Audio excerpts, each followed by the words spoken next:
अनधिकृत आहे।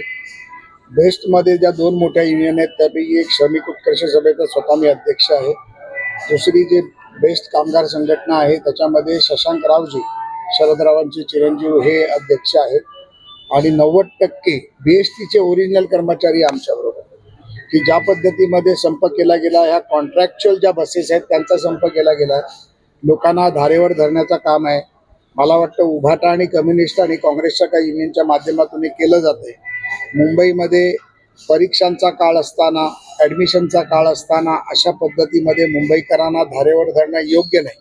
म्हणूनच आतापर्यंत उभाटाला मुंबईकरांनी त्यांची जागा दाखवून दिली, परंतु काल कोर्टाने मेस्मा लावण्याचा निर्णय घेतलाय। मी आत्ताच माननीय पोलीस आयुक्तांशी देखील बोललो। आमची लोक डेपोमध्ये आहेत, काही ठिकाणी बस फोडण्याचं देखील काम केलं गेलं, परंतु जशास तसं उत्तर देखील दिलं जाईल आणि मला वाटतं की आता आमच्या लोकांनी बसेस बाहेर काढायला सुरुवात केलेली आहे। खरं तर 4000 बसपैकी फक्त 300 बस ड्रायव्हर हे बीएसटीचे आहेत, बाकी सगळ्या कॉन्ट्रॅक्च्युअल बस आहेत। त्यामुळे मी माननीय मुख्यमंत्र्यांना विनंती करणार आहे की या कॉन्ट्रॅक्च्युअल बस टर्मिनेट करून तात्काळ बीएसटी कर्मचारी त्या बसेसवरती घेतले पाहिजेत आणि अशा प्रकारची ब्लॅकमेलिंग मुंबईकरांना वेटीस देण्याचं जे काम करतायत ते कुठेतरी थांबलं गेलं पाहिजे। माझी काल देखील बातचीत झाली शशांकरावची, आता देखील सकाळी 6 वाजल्यापासून सातत्याने मी बोलत होतो, त्याचमुळे मला 15-20 मिनिटं खाली उतरायला उशीर झाला, परंतु आता परिस्थिती निवळत आलेली आहे।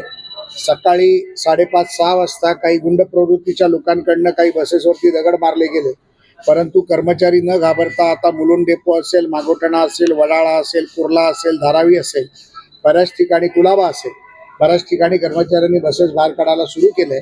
मला वाटतं की येणाऱ्या 1-2 तासात संपूर्णपणे हे निवळलेलं दिसेल। 100% कारवाई केली पाहिजे। मी आता इथून आज मुंबईला गेल्यानंतर उद्या माननीय मुख्यमंत्र्यांची भेट घेणार आहे, आयुक्तांची भेट घेणार आहे। ज्या ज्या संघटनांनी अशा प्रकारे मुंबईकरांना वेटीस धरण्याचं काम केलं, ज्या कर्मचाऱ्यांनी अशा प्रकारची कृत्य केली त्यांच्यावरती मेस्मा लावला पाहिजे।